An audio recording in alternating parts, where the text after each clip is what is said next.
আসসালামু আলাইকুম ভিউয়ার্স, আপনারা সবাই ভালো আছেন। আজকে আমরা একটি 1350 স্কয়ার ফিট জায়গার ভিতরে 3 রুমের একটি ডুপ্লেক্স বাড়ির ডিজাইন দেখব। তো আপনারা শুরু থেকে শেষ পর্যন্ত ভিডিওটি দেখবেন। তো আমরা এখানে 3টা রুম নিয়েছি।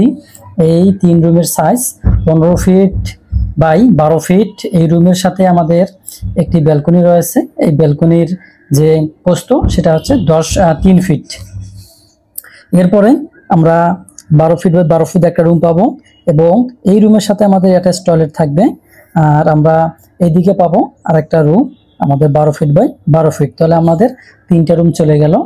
আর এই ডিজাইনের সামনে এই পোর্চ থাকবে, এখানে দেওয়ার পরে এখানে একটি গেট থাকবে। থাকার পরে আমরা প্রথমে প্রবেশ করব এই লিভিং স্পেসে, অর্থাৎ এখানে একটি ড্রয়িং রুম। এই রুমের সাইজ হচ্ছে 16 ফিট 9 ইঞ্চি বাই 12 ফিট। এরপরে আমরা ডাইনিং স্পেস পাবো।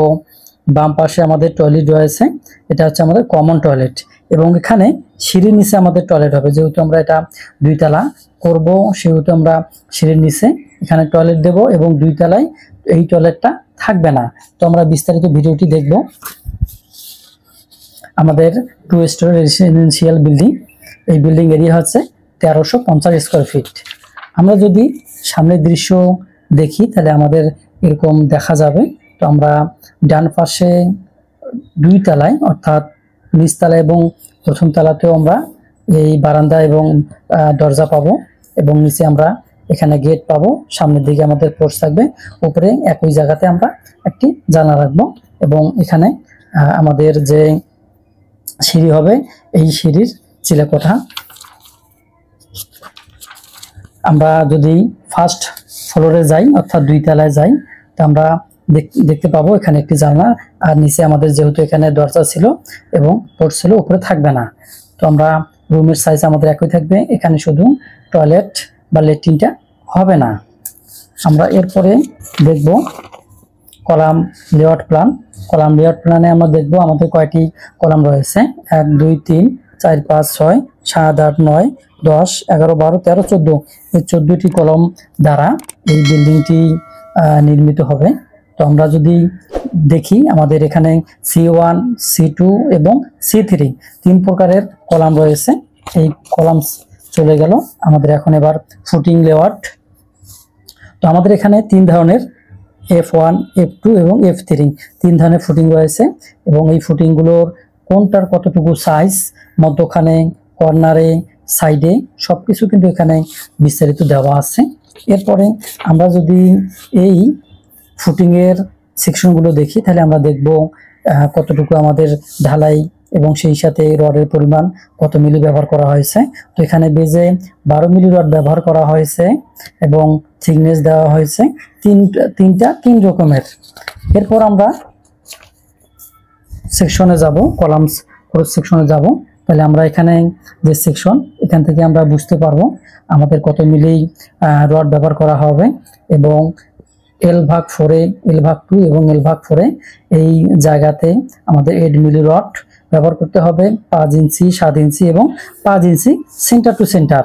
আমরা যদি কলামের সেকশনগুলোতে দেখি তো এখানে 4টি রড, এখানে 6টি রড এবং এখানে 6টি রড ব্যবহার করা হয়েছে কলামে C1 C2 এবং C3।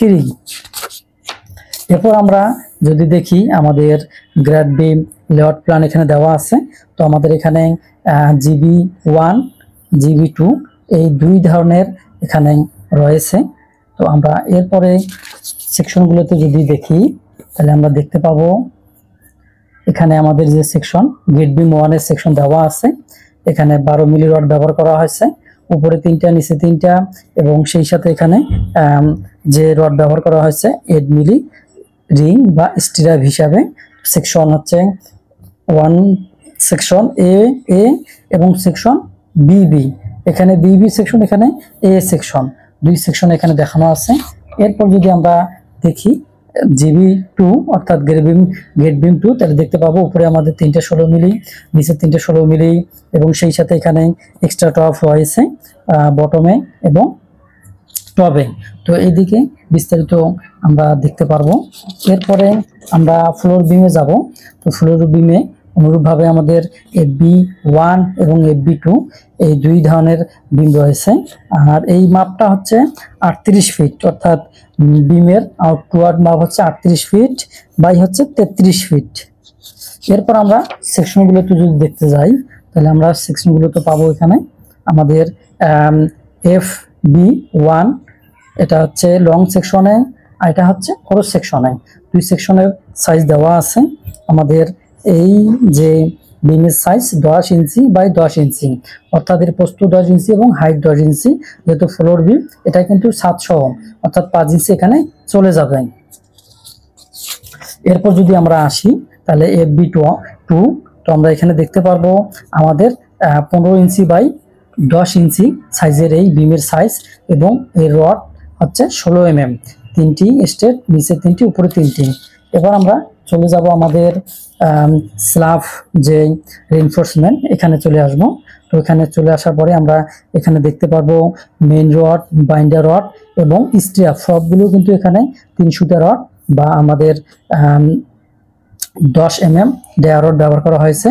আর এটার আউটওয়ার্ড মাপ হচ্ছে, এখানে যেহেতু আমাদের 3 ফিট বাড়তি আছে, সেই হিসেবে আমাদের এখানে 41 ফিট এবং এই দিক দিয়ে আমাদের 33 ফিট, এবং এখানে আমরা 10 ফিট আমরা বাড়তি একটা স্ল্যাব পাবো। তো আমরা যদি এরপরে এখানে বর্ণনা আছে কোন রড কিভাবে বসবে। এরপরে আমরা যদি সিঁড়িটা দেখি, যেহেতু আমাদের এই সিঁড়িটা মোটামুটি 3 ধাপের, অর্থাৎ এদিকে একটা ল্যান্ডিং, এখানে একটা ল্যান্ডিং, এখানে উপরে ছাদে চলে যাবে। তো এইভাবে এই যে সিঁড়ি, এর হচ্ছে ট্রেড 10 ইঞ্চি এবং রাইজার 6 ইঞ্চি, এবং ওয়েস্ট স্ল্যাব, এই যে স্ল্যাবটা হচ্ছে 6 ইঞ্চি থিকনেসে ঢালাই হবে। তো এখানে বিস্তারিত দেওয়া আছে, তো আপনারা এইভাবে নির্ণয় করতে পারবেন। আর যদি আপনাদের PDF দরকার হয়, তাহলে আপনাদের সামান্য পরিমাণ খরচ দিয়েই এই PDF ফাইলটি আপনারা নিতে পারবেন। তো ভালো থাকবেন, সুস্থ থাকবেন, আল্লাহ হাফেজ।